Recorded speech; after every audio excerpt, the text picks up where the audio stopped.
fine. So I would like to welcome all of you, dear participants, dear speakers on this morning session. My name is Marek Degro and I am director of Anton Tunega Foundation, which is an official political think tank of Christian Democratic Movement from Slovakia. And I will lead you through this discussion about the region which is surrounding the Europe. And we know that if we live in flats or houses, the level of comfort, how we live and how we can relax and how we can work is affected by who is our neighbors. So it matters for Europe how the neighboring countries are doing, if there is a peace, if there is a war, if everything is fine, or if we can help these countries to make better. So I am very happy that I can welcome here today 4 distinguished speakers that will prove and present their insights and experience from their perspective. But first of all, I would like to say hello from our chairman and president of the foundation, Mr. Jan Figel, former commissioner for education, youth and sport, who was also invited to come here, but unfortunately he's now on his meeting with Prime Minister and another leaders from Jordan. So he's directly in the region trying to improve the conditions which are now in the country and leading the dialogue about how to support persecuted persons in the country. So he could not be physically with us today, but he's thinking about us and sending greetings from the region, which is really tested by difficult situation. We know the Mena region, which we will talk about today, is a big region. It's going from Morocco to Iran, and it consists from around 20 countries. It depends on which you want to include into the consideration or not. It may vary. But on the other hand, it's about 350 million people who are in this country living. And the question is if Europe is doing well when supporting its neighbor, if the procedures, systems and services we offer now are working effectively, if you are satisfied with it or not. And before I will give the floor to the first panelist and introduce you the other panelists, I would like to make a small exercise with you, as it is a morning session and we have to stretch a little bit. And I would like to introduce first of all the audience to the speakers. That means I will ask a couple of questions and you can raise your hand if you agree that it's true, or then it will be a question about whether you do not agree. So the first question is who from the auditorium is directly coming from or is involved or somehow interconnected with the North Africa or South Africa or Central Africa, or is doing research in this region? Is somebody here who is really deeply involved in this region of North Africa here? One person. Okay. Not a good exercise for the morning. And then the second question is, who is involved deeply in or concerned in the region of Middle East countries, doing research coming from the region, interested in the region deeply? Are there any persons? Okay, much more than a half. The third question is, who thinks that the situation which is now coming from the EU, the communication to the countries, funds that are offered and the way how the EU deal with this region is going well and is developing well? I don't see any questions, any hands. And who thinks there is a space that there is something which can be improved? Who thinks that there is a space for improvement? So some are satisfied with the development. But thank you for your raising hand. That means that this debate should have a sense. We can come up with some solutions that may be implemented. It's a wide topic. We can go through migration, through war, through security, to a lot of topics from social, economic and others. But I will leave the panelists to pick up the area of life which they consider as the most important, which they are interested in, and try to describe the situation and come up with a couple of solutions which might be implemented. So first of all, it will be my pleasure to give the floor to member of European Parliament coming from Czech Republic, a young leader who is now also a member of LIBE committee, which deal with the countries from the Mena region. And the floor is yours, and please share your perspectives, ideas, and thoughts. Thank you. Thank you very much. Good morning, everybody, ladies and gentlemen. I don't know which position is better, to stay here or go there. But I see that we are really small groups of people what are interesting about this issue. I think it will be much more better to stay here and discuss with you my point of view. I would like to thank you that for your coming today event, especially to the panel discussion on building resistance in the Middle East and North of Africa region. What I'm very interesting, especially for this region, what is called Mena region, because we have there, like European Union, a lot of activity. And if Marek said at the beginning his question about the position of EU, I'm in Parliament for 4 years.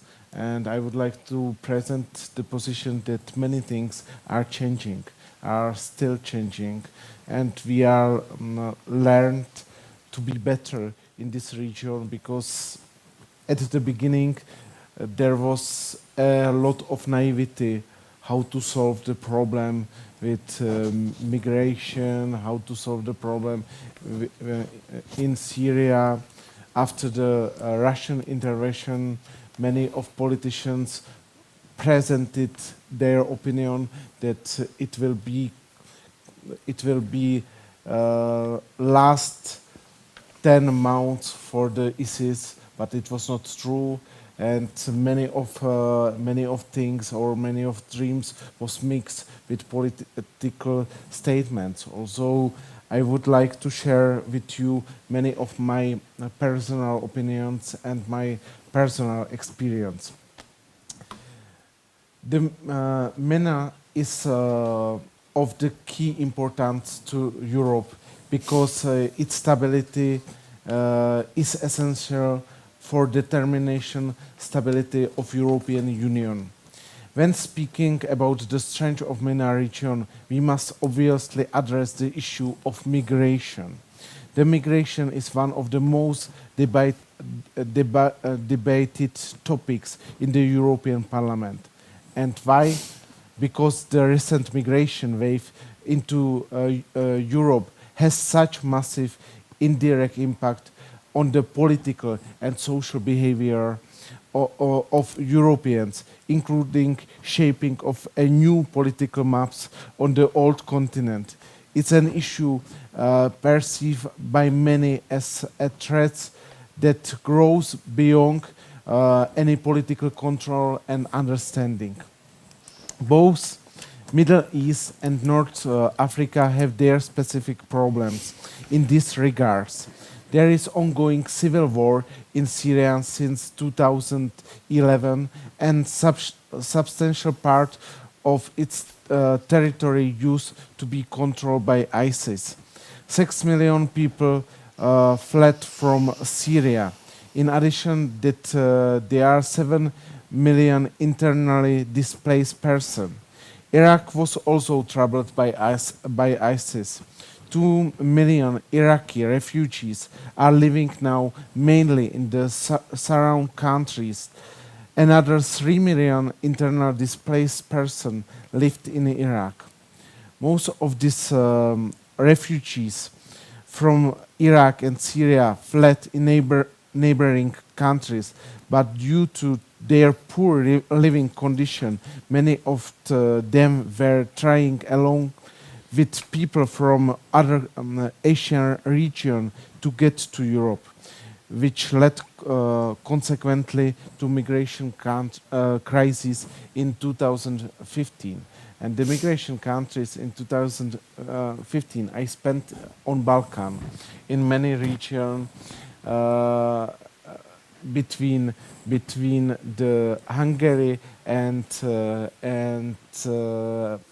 Greek, and there were really, before Angela Merkel told that she will take people from the Hungary what are Syrian original, there were many of nation.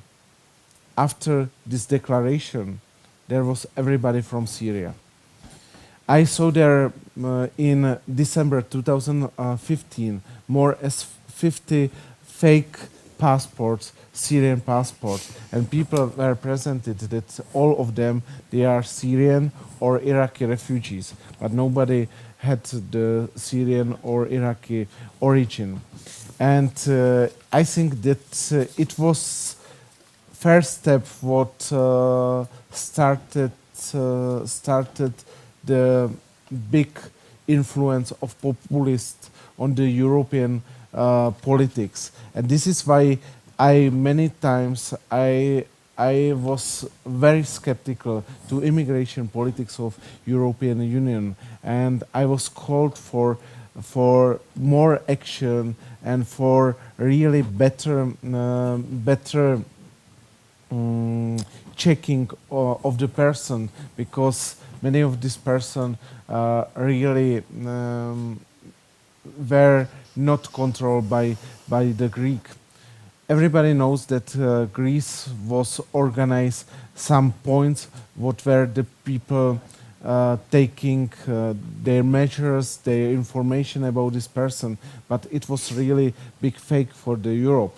They took information what they promoted. If somebody told I am Osama bin Laden, they put it to the system Osama bin Laden and the date of birth. Everybody had the date of birth 1st of January 2015, because they started the system 2015. Also, it was really big distrust of many of European citizens what saw that people want to go through the Europe without any control and without any check, and the checkpoints didn't really functioning. I am very involved to help many North African countries what are without finding the solution of the migration crisis, and what are really what want to find more stability for this region. 2 months ago, I was in Dagla on the Crans-Montana conference, and I present there that how to solve the migration crisis. And I thought that migration crisis have to solve the African countries.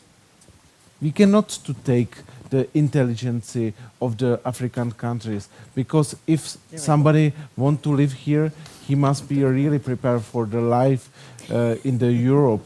If somebody wants to be part of the society, he must to know language, he must to know how the system is functioning, etc. And the many African MPs and politicians told me, no, the European Union is really the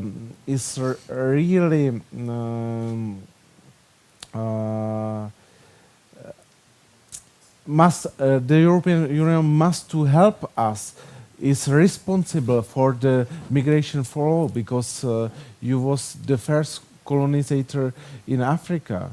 And I said, sorry, but I'm from the Czech Republic. We didn't have any colonization police in the Africa, but we want to help you, but you are first who have to fight against corruption, who has to stabilize the systems, political system, who has really to bring new hope for the young people, and you who must to do the African great. And it was huge applause, but first it was huge criticism, because it's really much more about dialogue, and I am not here from the European Union to say what you have to do. We are here to say how we can help you, and this is a bit other politics what was present from EU in 2015, when many of people said you must do this, and then we will help you. No, I think so it's not functioning. At the end, I want to give one positive example. This is in the Mena region, and this is Morocco. Morocco is not in many issues the best country on the world, and in this region they have a lot of troubles and problems. But still, if you overview how they are going the amazing transformation, how they are represent, and how they are really credible partner of the Europe, that they exchange of many information with us, and how they are really strong fighting for EU-African partnership, I think that we can conclude it that this is one of very positive example. I cannot give you more information because you are professionals. I am here for hearing your opinion from your studies and your experience. But I want to conclude it that I want to give the floor another colleagues, and I hope that this conference will be bring much more light to darkness of MENA region. Thank you very much. Thank you. Thank you, Tomasz, for describing the situation and also good examples how Europe can help, and that it begins by the Africans themselves, that if they, or Middle East citizens, that they want to help themselves. Although maybe one example that V4, for example, is doing for the region and for Libya and Italy, it was the project where V4 countries agreed to pay together 35 million euros together to support the dialogue and border control on the Libya-Italy border, where it was a local cooperation project which brings the first results, and maybe if we will have time we can talk about this, what are the results of this cooperation. Then I pass the word to Ayla from she was born in Bosnia and Herzegovina, and then she lived for 13 years in Morocco, and now she lives for 12 years already in Brussels. She studied translation and interpretation between English, French and Arabic, so she had a lot of experience, personal experience from the North Africa and from the European countries. She also she was a consultant for the United Nations, and then for the European Affairs at the United Arab Emirates Embassy, and currently she's a political advisor for the Middle East and North Africa affairs in the EPP. So I would leave you the floor to say maybe something more about the party vision and party plans, how the party is supporting the region, what kind of political perspective you offer, how kind of cooperation, and what is the situation at this level. Yeah. Good morning, everyone. Sabah al khair for those who are coming from the region. For us as a party, as EPP, of course, migration is a very important topic linked to the region, but we don't see it just as the only one. I think we have much more concerns. Of course, there is the security and stability in the region, but also I think there are things that we should take into account for the future in our policies that we are, of course, and visions that we want to have for Europe, especially coming from the region. And among them, there is demography, because I think demography on the African continent will be growing and exploding in upcoming years. The climate change. I think we don't talk about it enough because this will be also impacting migration in the future. The youth unemployment in the region, energy,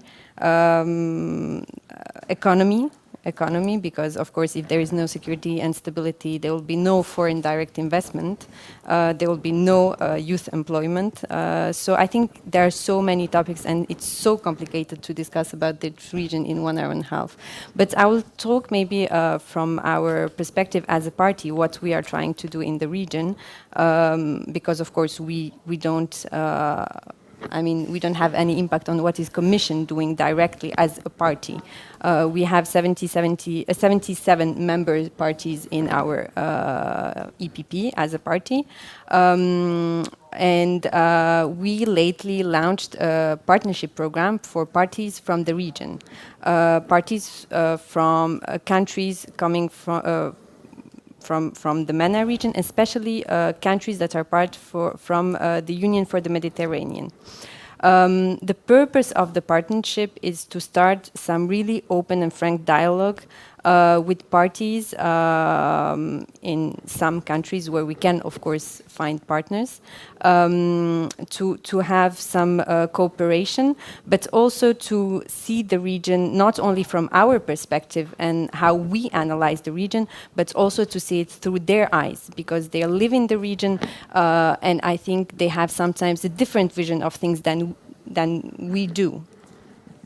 The purpose was also not only to stay on party level from party to party, but also to try to put in contact our youth, our women, to exchange. And this is the purpose of the partnership.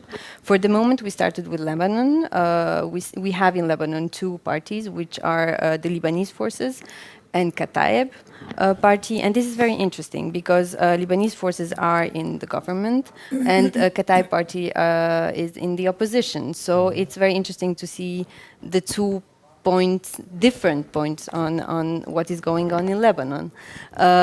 In Morocco, we have been approached by 2 parties in Morocco and we'll be traveling in 10 days for a mission there to assess the 2 parties and see how we can move forward. And I hope we will move to other countries. I think I will not go long in my explanation, but if there are any questions, I would love to answer. Yeah. Thank you for also touching on other topics like demography, climate change, economic issues and other stuff, because it's really complex of problems which we have to solve and face, and the migration crisis sometimes only reflects that we have more problems, and then we have some migrants and some refugees. Somebody is running from their home because they have to, some people are running because they want to, because of the economic reasons. For example, in Libya, this year is planned elections since 2001. There was no elections. How do you see the situation now in the country, if I can? Well, Libya, how do we deal with a country where there are 3 governments and 2 parliaments? So it's extremely complex. Elections are supposed to take place. We still don't know if they will take place. I cannot say much except that we are waiting and expecting as everyone, because I don't know how smart would it be to have an external intervention, because there are already so many external actors in Libya, but maybe we could play a role in just being a mediator and helping bring all the parties together around the table. But I think bringing an extra foreign or external actor would not help. Maybe some observers for the election day, or? The issue is security. How do we go on the ground? Each region is in different hands of different militias. So how do we? This is the issue of security. How do we put this in practice? Tomasz would like to. Yeah, hope you can organize the election in the country. There is not stability.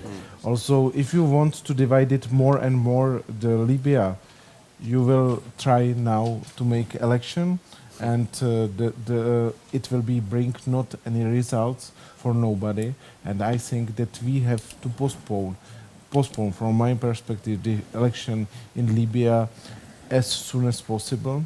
And first we have to stabilize the situation there and to find any compromise between three divided parties, what was here mentioned. Also from our perspective, like member of European Parliament, I'm saying yes, I am for the election, but not here, not yet, because in this moment it will be bring much more problem and troubles if we are facing now in this moment.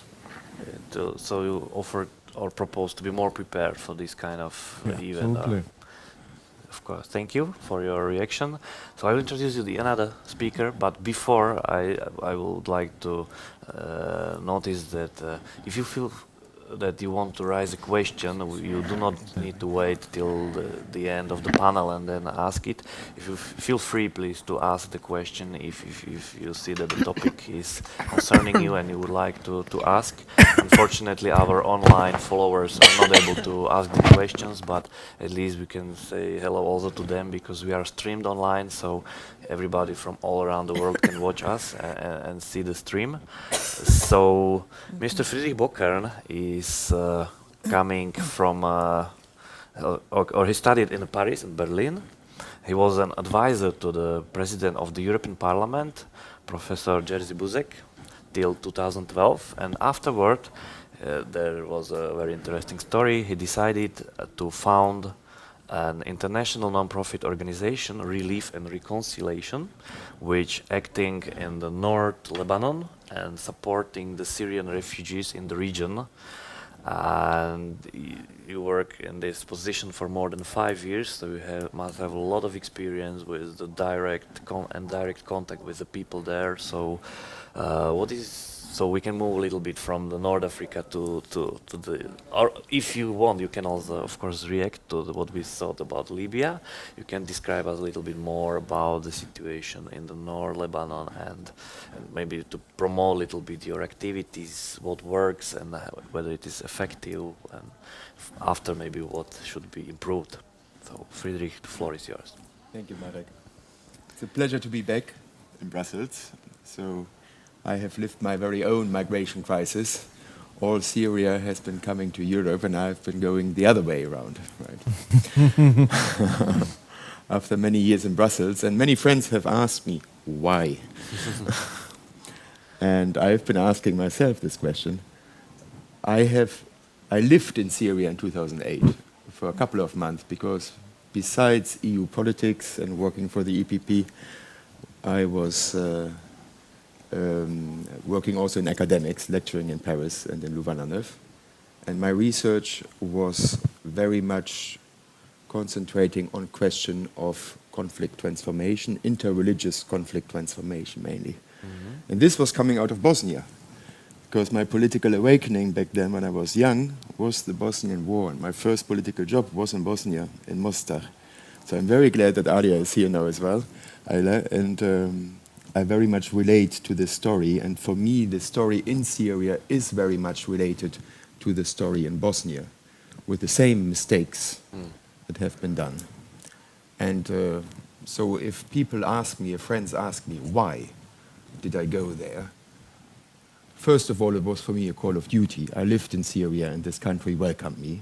I lived for learning Arabic, for starting my PhD.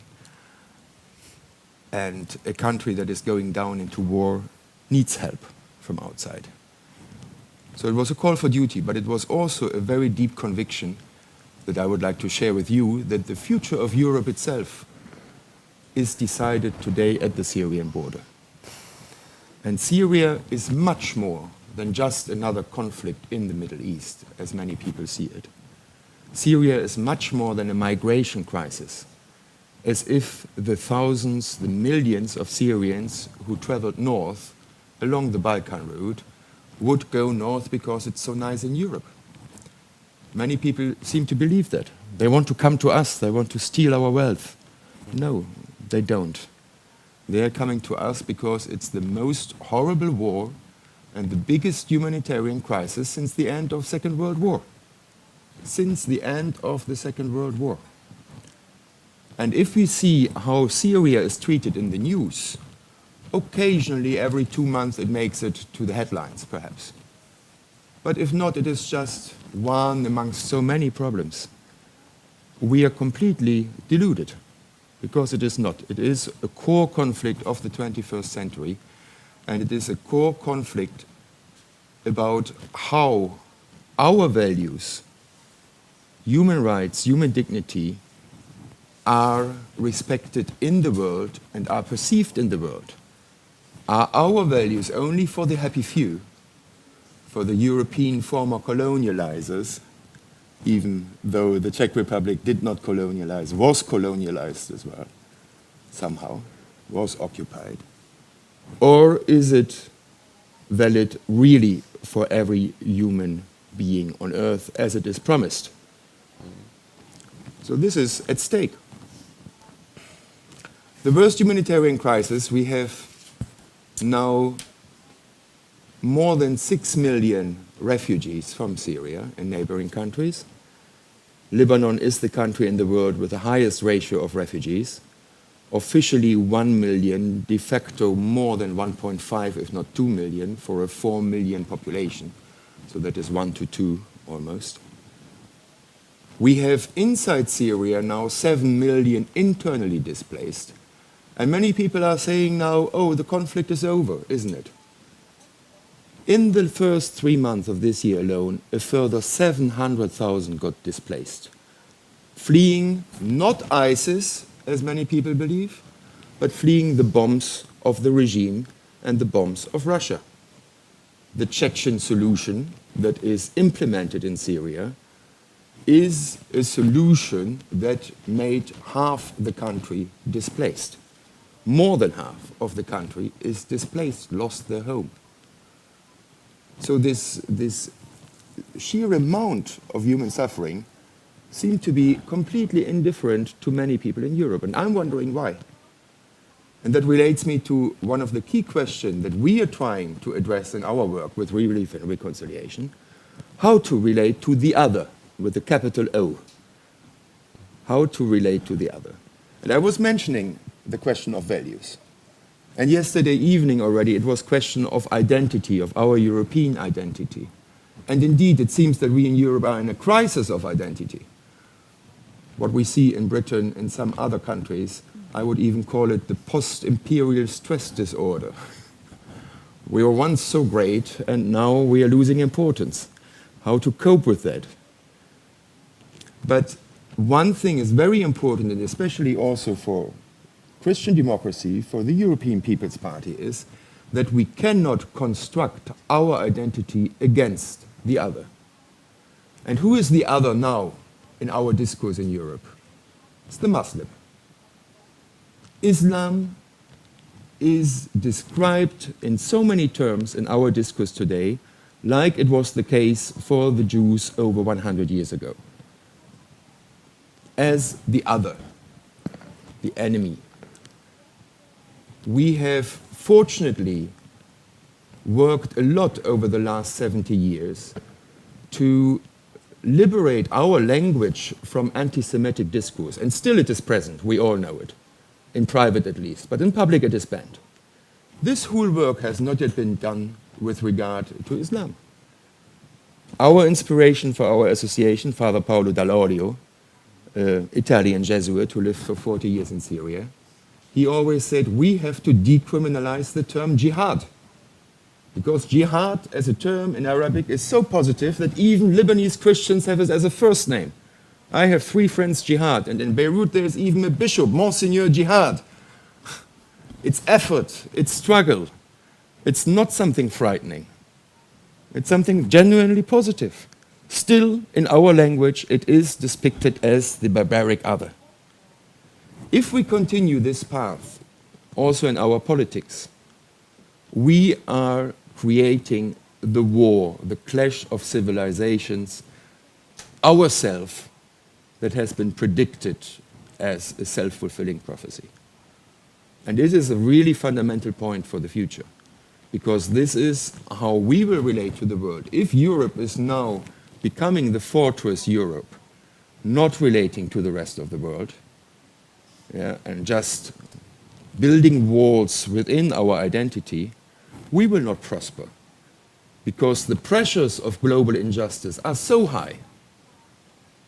The pressures of the injustice of the randomness of birth, if I have a nice red passport or not, are so high that they will not withhold. And we are today something like the French aristocracy of the 18th century, right? We are born with our privileges and as if it was the most normal thing on earth, and it is not. So this is something to reflect on. And when we relate to the others, already the title, the name, Mena region, Middle East, this is our European word for this region. It's not the word that the people employed for themselves, because Middle East from which perspective? From our perspective. So that means we are still in a very colonialized discourse, and also our international humanitarian aid efforts are often in a very patronizing, colonializing way. And we do not respect the agency, the independence of the other in true terms. So this is what we are trying at a very small level. As the name says, relief and reconciliation, we try to combine conflict transformation with humanitarian aid. Yes, solidarity is needed. Solidarity is needed when millions are in distress. However, it cannot come from a top-down, but it has to come from a bottom-up approach. So what we are trying to do at the Syrian border for 5 years now is what is described with the concept of diapraxis. Not dialogue, but diapraxis. Make different people work together. So we try to unite all different opposed communities on the ground around a common cause, the future of the youth. So this is very much like European integration itself. The success of European integration was that there was not just another peace conference after the Second World War, but the famous solidarité des faits, the de facto solidarity of the méthode Monnet. Let's not make the big talk. Let's start by practical cooperation, coal and steel. And we will see how it spills over and develops. If we build up trust amongst former enemies, and I remember how much the German has been vilified or the French has been vilified in our discourse, constructing the other is always very easy. If we build up trust, we can perhaps go further. And this idea we try to implement at the border. So under the joint, as a first NGO that is not secularist, but that is neutral nevertheless, we are non-confessional, non-partisan, but we are not neutral in our values, based on human rights and human dignity, and we are not neutral with regard to our origins. We are born out of the spirit of Christian-Muslim friendship, which has been incarnated for more than 30 years by somebody like Father Paulo Dal Olio, who is now kidnapped for 4 years already. He disappeared, kidnapped by ISIS because he went into the heart of darkness. He went into Raqqa. He was the only prominent Christian figure from Syria who spoke up against the crimes of humanity committed by the regime. The only one. And he was exiled for that reason. So he tried to transcend the borders of the discourse of the other who wants to kill us, because the other has as much fear as us. So in the region, in the north of Lebanon, for 5 years now, we unite all communities present around this common cause, the future of the youth. Daily work is education. We have international volunteers, very highly qualified persons, from European politics, from all around the world. We have had Iranian and Saudi volunteers at the same time at the center. Can you believe it? Girls who are working together with the local staff and under the authority of the local staff. We submit ourselves to the directions given by the local communities for the future of the youth. And the needs are big. In Lebanon alone, still 300,000 children without school education for more than 3 years. We could integrate through our work more than 1,100 students into public schools finally. We have built 2 camp schools, right? We are active every day in education in the different communities. and progressively we bring the youth together for common projects. And it is amazing because it's very segregated, right? Our main peace center is in a Christian village, in a totally mixed area, the Christian village that had been attacked during the civil war by the Sunni villages from above, but which had put itself under the protection of a Palestinian Sunni brigade against the other Sunni Muslims in the civil war. So you have many forms of cooperation that did exist, right? And we work in this village as much as in the Sunni villages, in the refugee camps, in the Alawite villages of the region. It was the hardest nut to crack because they are all officially with the regime, of course, and with Russia. So there had to be some trust to be built, but after offering, after knocking the door, finally it opened, and today they all work together. And today the two bishops and the Sunni Mufti and the Alawite Sheikh are meeting on a monthly basis and are dealing about problems together. So our region in the north of Lebanon, which was a hotspot when we arrived, was open fighting. The conflict from Syria had spilled over to Tripoli and to Akkar region. Akkar has been the poorest region, highest number of refugees. It was about to explode. It is not all our work, but today it is transformed into a region where there is real solidarity, where Syrian refugees, even in the tensions of the Lebanese elections now, have not been expelled, and where people are working together. So this little example of hope, this laboratory of peace, can be brought to a bigger level. It can be. And I would like to conclude on that because I'm coming here also for one particular reason to Brussels. Our NGO is registered here. We don't have any overhead costs, just the accountant every year for the annual reports. We have less than 0.5% overhead costs. If you know a bit humanitarian aid, you will know that this is a record low, because normally the big NGOs, they take about 10 to 20% of the donations. We live mainly from small donations. We have been funded also by governments, but we deliberately limit it to 50% for being sustainable in the long run. So small donations, and I would like to call upon each of you in the audience to make a little donation, because 20 euros can already make a difference, and of course 50 euros more. And I still have to pay the rent tomorrow of our peace center, which I have not done. So, but we have one big jeopardy, and that's the red alert why I'm coming here. And we have had a conference in Paris 2 days ago with a collective of associations working for Syria. We are under threat. And by whom? By ISIS? No. We are working in areas where ISIS has been operative, but it has not been our biggest threat. What has been the biggest threat in 5 years at the Lebanese border, at the Syrian border? Any guess? The biggest threat in 5 years has been European anti-terror legislation. Our life has become impossible. 96% of associations, and this is a recent report which is not yet published, it's going to be published tomorrow in Paris, 96% of associations working specially for Syria have seen their bank accounts closed. Like us. Our Belgian bank account was closed without any reason. Why? Principle of precaution of the banks. Fear of violating sanctions, and I can understand the banks because they got fined 5 billion euros for violating sanctions against Iran, which I can understand. I'm not against the sanctions. But because of fear and all the burden of proof is on the load of the banks, they are closing down everything. And it's a huge problem, and I'm really rising red alert because this is against the strategic interest of Europe. We are supporting terrorism through these anti-terror laws. Because ISIS or Qaeda, they don't have problems to get the money. They have their channels. They don't open a bank account in Brussels, Al-Qaeda, Belgium. No, they will not. It is not a big problem.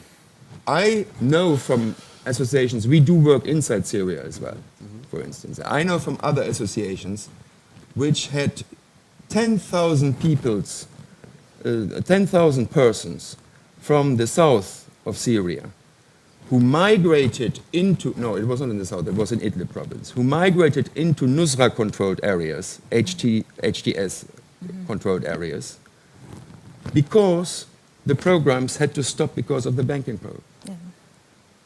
So they did not get anything anymore from moderate associations who share our values of human dignity and human rights. They didn't get anything anymore because the programs had to stop. So they went to the other village where they could get still food because they are in need of food. It's a desperate situation. So we urgently, it's really a red alert, we urgently need to think about the effectiveness of these laws. It's not that I'm not sharing this fight and the concern of anti-terror laws in Europe, but the way how it is doing now is shooting into our own food. So money alone is not enough. We need trust, because our fear is creating the monsters we fight. So we have to go a little bit beyond ourselves and find a way to bring the principle of European integration itself to a higher level. That's what we try at a small example, and perhaps it can be an example. Thank you, Friedrich.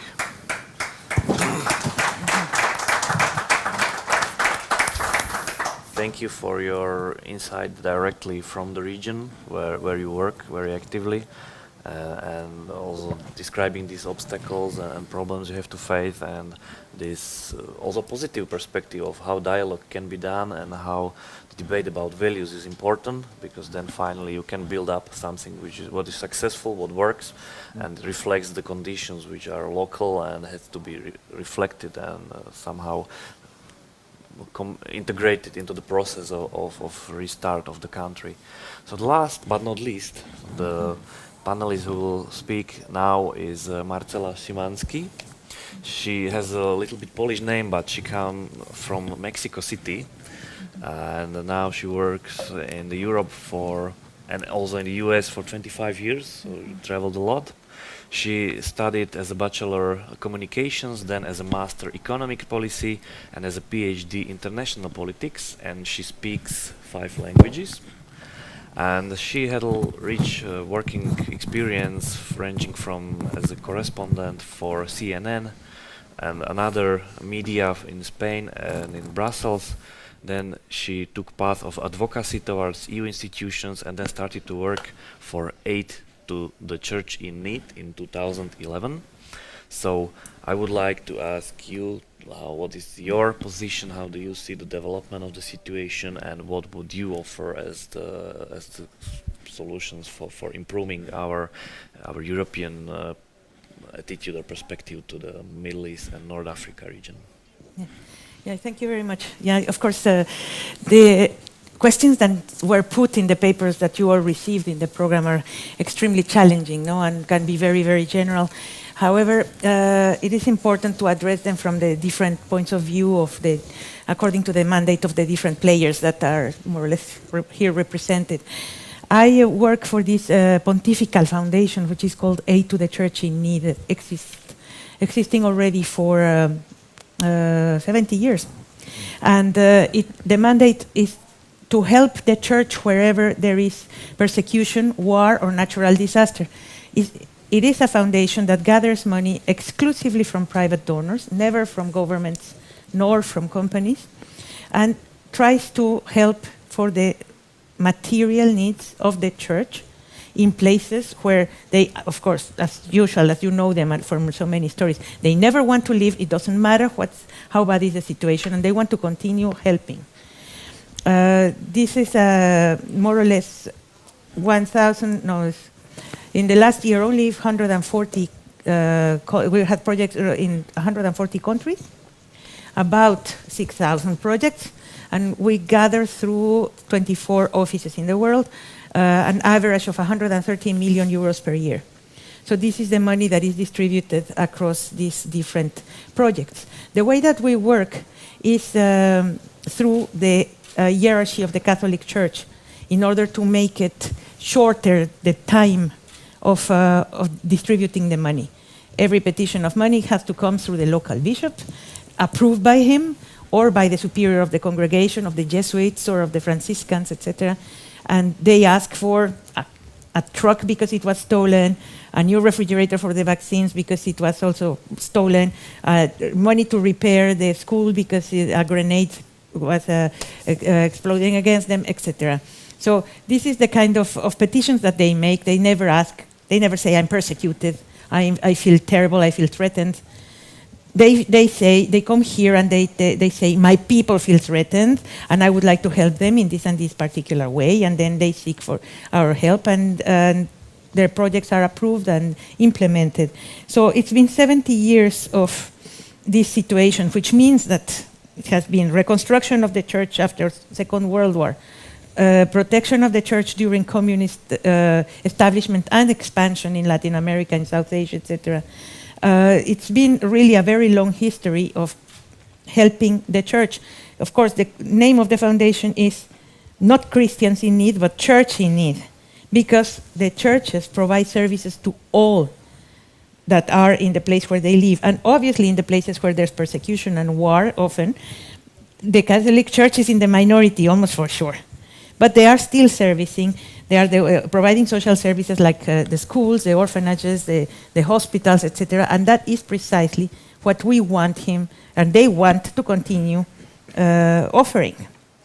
So this is who we are.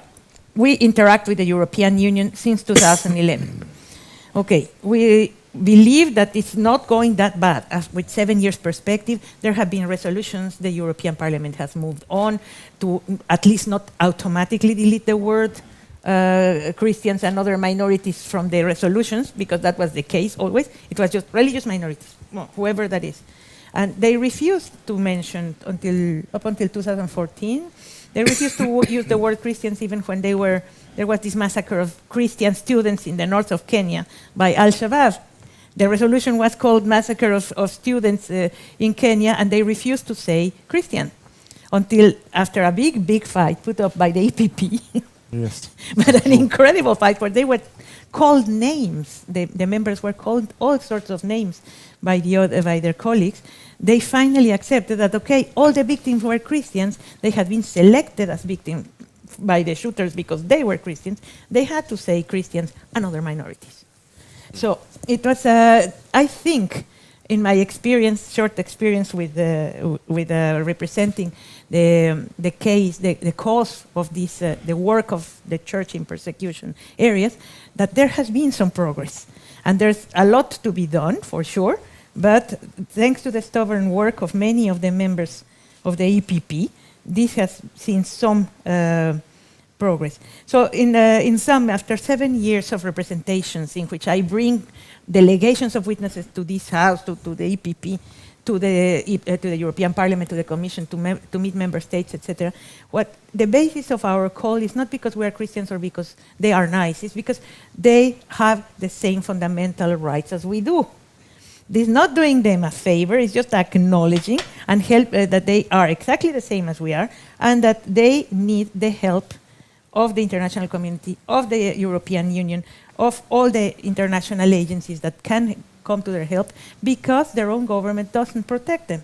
It's the same case as we have many other defenders of democracy in developing countries, etc., have been fighting for ages. So there is, I have seen during these years the economic leverage that the European Union can have in order to generate some change in the Mena region. Why in the Mena region, and why aid to the church in it have anything to do with that? Because this is a region in where spirituality has a much higher value than in many other places in the world.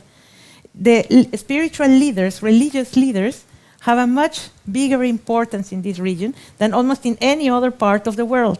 So it has been really daft for many of the European institutions to openly ignore or openly reject. I have seen it, I witnessed, first-hand witness of situations in which the Archbishop of Erbil, Iraq, has been told, no, we don't give you anything because you are the church. And he said, but it's not for the church, it's for the people who are living in my garden. it doesn't matter. You have to work with another organization because we cannot give you money to the church. And it has been so enraging that we, of course, started to look for the actual European legislation about helping, giving development funds or any sort of European funding to church organizations. And to our surprise, of course, we found that they are not excluded. So we couldn't understand why. When we go to DevCo, when we go to the EAS, etc., we are told these kind of things. And we just discovered that it's just a mechanic reaction because the Treaty of the European Union actually endorses faith-based organizations and churches specifically as members of the civil society organizations that have to work directly with the European Union. But this is just not known. Can you believe that? It's in the Treaty of the European Union. So the EPP, mostly European EPP members, took up and made a resolution in October 2017 in which they say that the European Parliament encourages the European Union to adopt guidelines on partnerships with churches and faith-based organizations and religious leaders in cooperation for development, based on the experiences of international organizations and programs such as UNICEF, the World Bank, the WHO, etc. So the European Parliament has already said it. As in my own experience, absolutely nothing has happened. It's like it fell completely into deaf ears. So it is really important that the members of the EPP remind of this resolution to the Commission to implement, to really start coming with proposals. This is not possible that it just continues. So this resolution is about the shrinking space for civil society. So, and the case in Mena is definitely a case of shrinking of the civil society because churches are a large part of the civil society and the Christians are leaving. You have seen it. We all have seen it. From 1.5 million Christians in Iraq in 2003, now there are maybe 200,000 remaining in the entire country because they have left. They don't leave because of the regime, or they don't leave because of whatever. They leave because of the war. They leave because of violence. And this is a pattern that we see, not only there, but also in Africa. What? The church accompanies, is witness to the violence and the displacement it generates, this violence. The church is all the time following the people wherever they go. In our experience, all during the siege of Aleppo, all during the siege of Homs, we have been able to send the funds to the Jesuits who were cooking a hot meal every single day for 9,000 people, wherever they were. The people would move because of the bombing. The Jesuits were behind them with the casseroles. And we gave them just a relatively modest amount of money, like maybe 10 million euros in the year, to be able to cook these meals for all the people that were in these absolutely dire circumstances. But it helps. It helps a lot. It helps. You saw, yeah. And they continue doing it. They are amazing, the Jesuits, in war zones. But then there is the situation that we see, and I mean, I remember it clearly. Two members of the European Parliament, Mr. Miroslav Mikolasic from Slovakia, and Joachim Zeller from Germany. They said, our doctor friends told us that there's a big wave of migration coming within 2 years. Within 2 years, they said, and they were like prophets, because all the crops have been destroyed in Nigeria, in the Central African Republic, and Niger, and et cetera, because of the war, because of the fighting, because of Boko Haram. So it's, again, a particular group that says that it's doing it in the name of the purity of their religion, attacking all the others, whoever they are, and destroying their crops, their property, killing them. And the people, without any means of living, to continue their existence, they started the migration from there, from Nigeria and from all the neighboring countries, by foot across the Sahara, arriving to Libya, arriving to Morocco, arriving to anywhere they can cross, and arrive to Europe. So we knew it. And what were we doing? Our project partners from Central African Republic, from Nigeria, were coming here.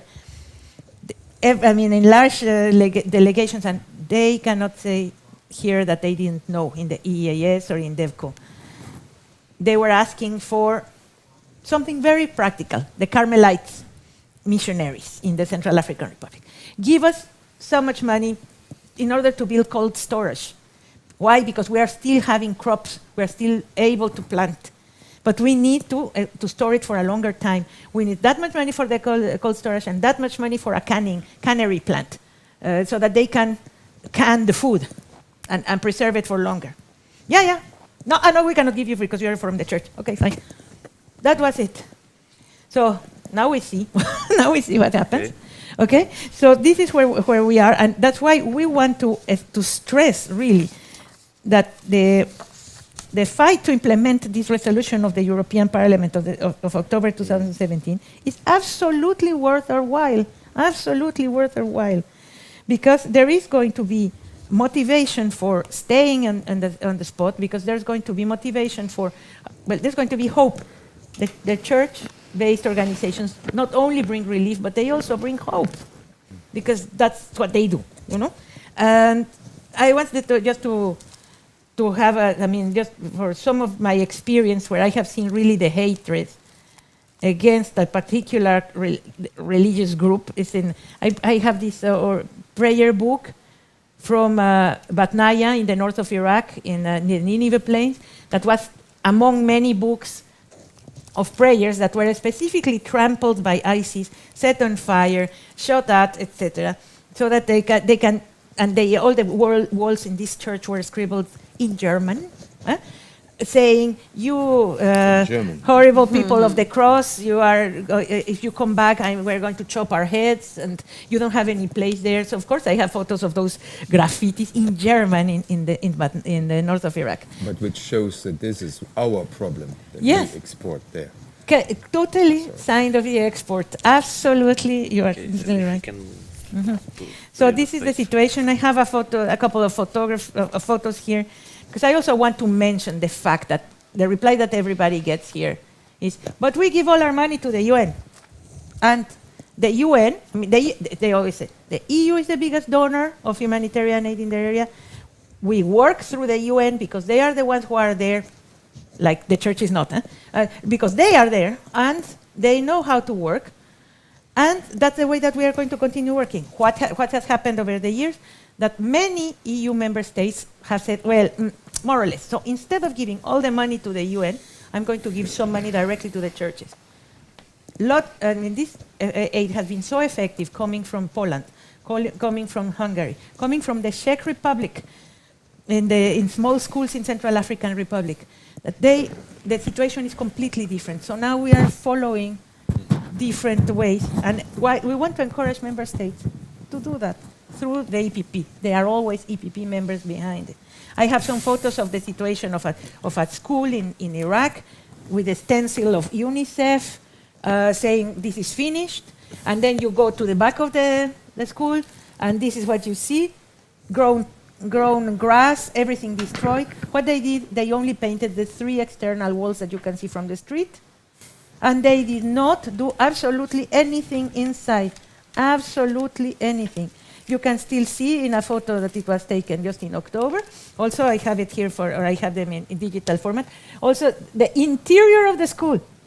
They didn't even repair the doors, picked up one single broken glass. All the dirt, the rats were still there, but the stencil of this is a finished job was there. So this is in a village called Teleskov in the north of Iraq. And it is a big difference when you have 500 intermediaries and only you have one, because this is a school that is financed by the Czech Republic, in the Central African Republic. So this is when you work directly with the community and you pick up directly what is it their needs. Okay, thank you for your thoughts and experience how it works. And now I'll give the floor to our audience to ask the question. I already seen one hand, so please. Thank you very much for the impressive... and I will use the mic. Thank you very much. And he is? And if you can also introduce yourself before you will raise the question. It's working. Sebastian Reimer from Stop Extremism, a European Citizens Initiative. we had been proposing a law exactly on creating trust, being built on fundamental rights, and trying to get rid of the mistrust that we have in our society. That would be exactly my question to you, Mr. Pokern. You had been giving an impressive story about the mistrust and that the problems that you faced in financing your work there. We have a big problem with, we call it irresponsible money. That is money, for example, from George Soros that flies into Muslim Brotherhood institution. That is money from Qatar, for example, that goes into radical networks. This is fueling conflicts in Europe. And we want, of course, from legal point of view, I do pretty understand that there are restrictions in money flows. So what I would be interested in is what was the provision that restricted your work, and how can we, what was the concrete provision, and how can we improve that? Because money can be very dangerous if it's in the wrong hands. So, yeah, thank you very much. Thank you for the question. Or shall we collect? Okay, we can. If there are more questions, we can collect 2 or 3, and then panelists can react. But maybe this is the question. This is. Where's the Thank you, Christian. I mean, I don't have the ideal solution at hand, and I think it's not our role as NGO to present the solutions. That should be the role of governments, of European institutions, and I would expect that there would be an inquiry into this by the competent committees as well, because it is a fundamental problem. Mm-hmm. It is a fundamental problem. Mm-hmm. So I can only see some possibilities. I mean, we have been discussing that amongst other NGOs. And of course, there might be the possibility of a white list, of a label, without gluten and without terrorism. Right? Of a label for organizations. Maybe. But of course, that has dangers as well for civil society, because it would mean that the state authorities, so it would be a regression with regard to civil liberties of uniting, right? If any association that is not having a state label approved is forbidding banking, it's a problem also for civil liberties. However, it might be a solution at least for humanitarian aid work in sensitive regions, because I do see the problem. And I'm not against sanctions against wrongdoers. One particular remark, though, I do think that we have to rethink our approach towards Muslim Brotherhood in concretely, because the Muslim Brotherhood is doing very good humanitarian aid. Not always. The biggest and most efficient aid we have seen in our region came mainly from Muslim Brotherhood, and they suffered a lot of funding cuts because of the Saudi-Qatar problem.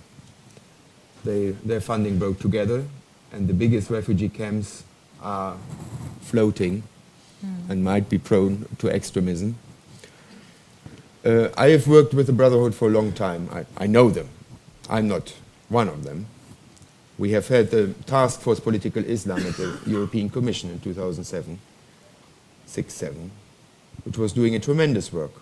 The same happened in the US with the bipartisan working group Changing Course, chaired by Madeleine Albright and Richard Armitage.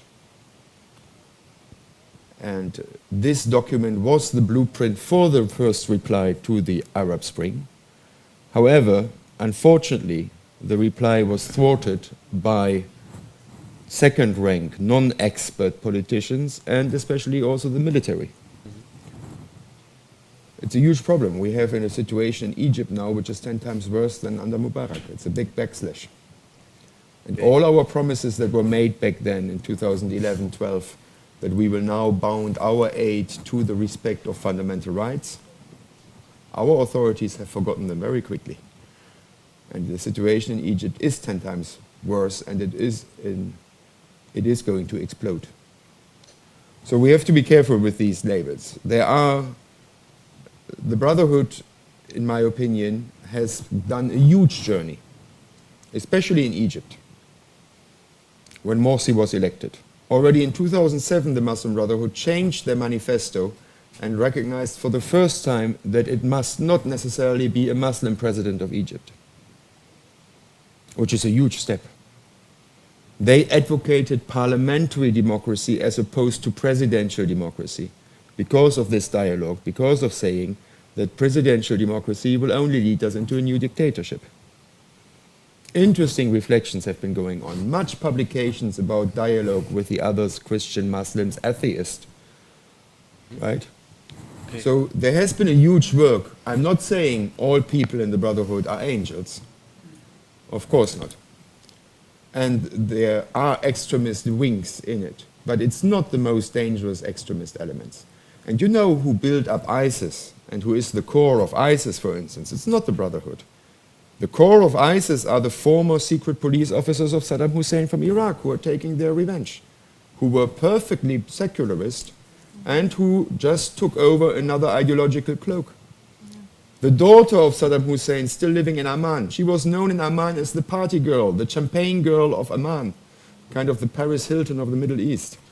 She had her money, and she was partying in very mini skirts. Once ISIS appeared, all of a sudden she was seen with niqab on YouTube preaching jihad. So taking the revenge, right, against the Shia American invasion.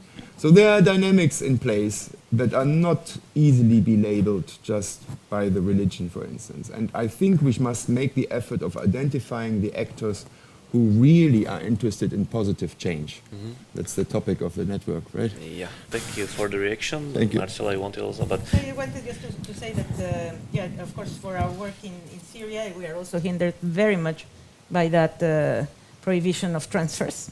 Mm. We have to make a complete circus, and we still manage to get the funds in through the international networks of the church, that is the congregations. So you give it to the Jesuits in Lebanon and it will get to Syria eventually, or other congregations like that. That's the way that that we have managed to continue supporting the people, but it's a big hindrance. And in Iraq, because of the referendum that it was organized in September, we were also unable to transfer funds directly to the northern part of Iraq for 6 months. So that it can be really very strange, you know, these banking laws and banking regulations. So yes, it's a task for the, as you say, for the European Parliament committee, relevant committee, to discuss this, how much they are really shooting at we are shooting at our own foot. Mm-hmm. Mm-hmm. Okay, thank you for the comment. Mm-hmm. We have last 7 minutes, so if you have any question, you should ask it now. And there I see one hand. So please introduce yourself. And thank you. Charlie Weimers, International Secretary for the Swedish Christian Democrats. I would like to ask Mr. Bokern about the presence of the ideas of Muslim Brotherhood in Europe. The Swedish Authority for Civil Contingency just released a report which pointed to the existence, the problem of the existence of Muslim Brotherhood affiliated organizations in Europe trying to make Muslims separate completely from mainstream society and protect them from the dangerous influence of the kuffars. And talking about the other. How do you see that, and how do you see the still prevailing goal, ultimate goal of the Muslim Brotherhood to instill the Quran as the sole guidance for society and the state? Thank you. Thank you for the question. Is there any last question? Somewhere you in the front. You want to ask a question, or I just want to follow up to point out. As a follow-up. Michael Laubsch, also from Stop Extremism, European Citizen Initiative. I just want to jump on the question of my colleague from Sweden. We just did a research regarding the influence of Muslim extremistic financing structures here in Europe And we found out that over 120 million euros throughout Europe was paid by extremistic groups from, for example, Qatar, Muslim Brotherhood. You already said that, okay, there are groups more or less extremistic, but those financing structures here in Europe, which we could prove this, and I would like to underline this, try to destroy our European values as it is for now. How can we deal with this? Because on the one hand, I see now in the discussion that on the one hand you say that, for example, the Muslim Brotherhood, some parts are extremists, some parts are not. So how can we in Europe deal with this threat? Because we are always talking about those bearded ISIS, Daesh people, weird guys, but I think that especially the Islam extremists try to change their strategy now. They want to change the system within the institutions. They come with ties, suits, look like Westerners, but their thinking is the opposite. And I would like Thank to hear you your opinion. for the question. And as we have to be really on time and sharp because there are another panels after, we have last 5 minutes for the reactions. So I don't know if Friedrich, would you like to react very shortly within 2 minutes? Promise it for me, and then maybe Tomáš wants very short comment, and then we can conclude. So please. I mean, these are very relevant questions, right? And what you mentioned in what is going on in Sweden, I have not been in Sweden, contrary to President Trump. But I can totally understand this concern, because, of course, the mechanisms of segregation are mutual. And it is difficult to say what was first, the egg or the chicken, the hen. And they are reinforcing each other, these mechanisms. So it is a bit of a spiral of exclusion and hatred, because somebody who is experienced at being pointed by fingers for what he is or what she is by birth will, of course, fear the other, the surrounding society, especially as a minority, right? And further exclude himself. The ghettoization process is something that is known, that is going in 2 directions. So it is tricky, and you have to break the spiral of suspicion and of hatred at some point. What I think is that those who do have the means, who are richer, have a larger responsibility. And so I think that we do have a larger responsibility as the mainstream parties, the mainstream forces in society, to look out for minorities as well, and to offer a hand. And it's important to really look at these differences with regard, for instance, to Muslim Brotherhood funding, right? Because you have to look at the crimes that are committed or not, right? It cannot be that one label is condemning the other to the status of a terrorist for life. And frankly speaking, I have not seen large crimes against humanity committed by Muslim Brotherhood concretely in the areas I work in, and not even in Europe. And if some of them are having a strong identity, that's possible. I cannot make process trials of intent. It is the deeds that count. Because I might have weird thinkings as a Catholic or as a Christian Democrat or as a former Eurocrat about others, right? But what counts in criminal law is what I do with it. Do I do harm to others? Do I do hate speech to others? Okay, thank you for the direction, and last comment from Tomáš. I think we cannot conclude your questions, what are really very, very general and needs a much thinking in the world context. and we cannot say only 2-3 words and to respond and say yes, we will take care about the extremist organization. What are changing the strategy? Yes, they are. Everybody is changing strategy. Terrorists are changing strategy. People who wants to influence the Europe are changing strategy. And we have to be really prepared for many of this organization. And you can see that corruption. How is corruption changing strategy? Before 10 years, it was that some politicians received the money. Now they receive bitcoins, they receive sometimes diamonds. Also, it have to be really open dialogue between the politicians, society, the policemen, experts, security experts about this issue. I was in Sweden many times, and I see how Sweden is changing in the time. And for me, last time it was in Kista a horrible experience to see really how many people was displaced and how many people and how change the houses near the Stockholm, and how to see that they are ghettos full of people without any future.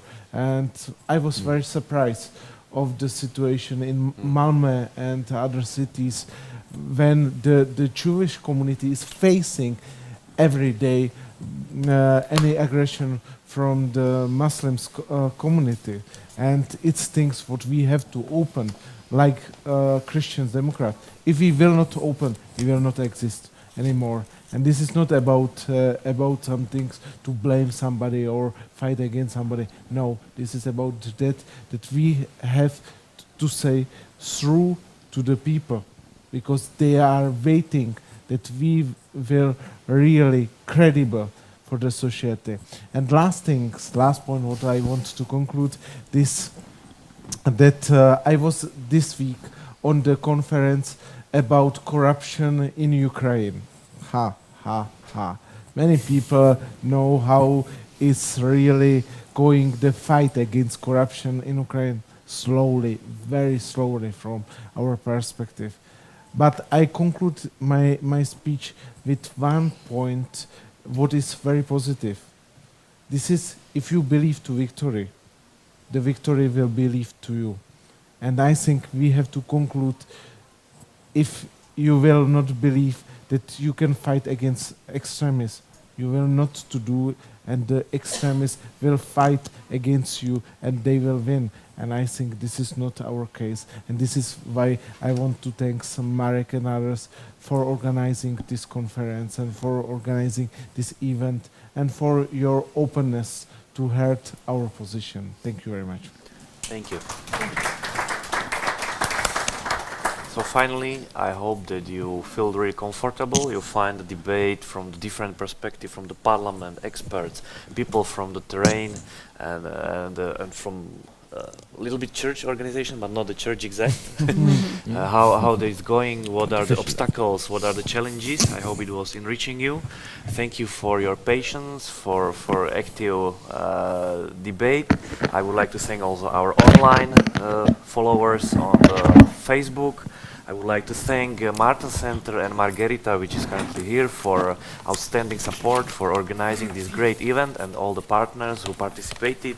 So thank you once again. I would like to thank our panelists, and I look forward to further meetings. And if you are interested in this kind of topic, I think that on afternoon sessions there are 2 more about the migration and integration by the Italian organizations. So please continue with us further.